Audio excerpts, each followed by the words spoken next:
This is a rack-supported split squat with a contralateral load and an optional foot elevation. So Alex here is going to be holding onto the rack, or it can be something sturdy that you can get a little bit of support here.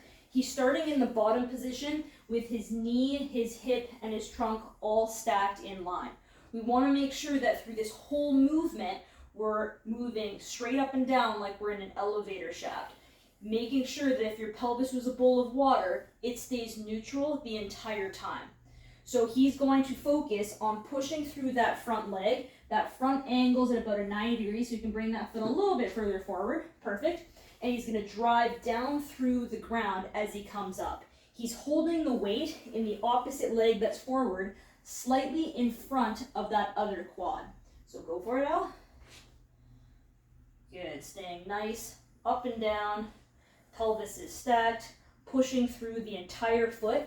On his foot, he can feel the base of the big toe, the pinky, and the heel, keeping that foot tripod the entire time.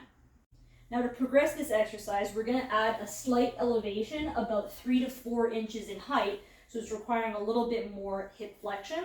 So same setup where we're going to start on the bottom, that leg's at about that 90 degree or so angle to start, so that knee's not coming too far forward over the toe, and he's going to push through the box with that foot tripod as he comes up and down again.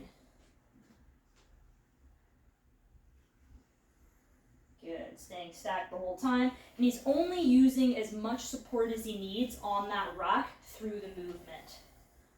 Some of the most common mistakes here that we see are, one, people will transfer too much weight onto their back foot. So make sure that as you go down, you're staying heavy on that front foot, especially as you start to get fatigued.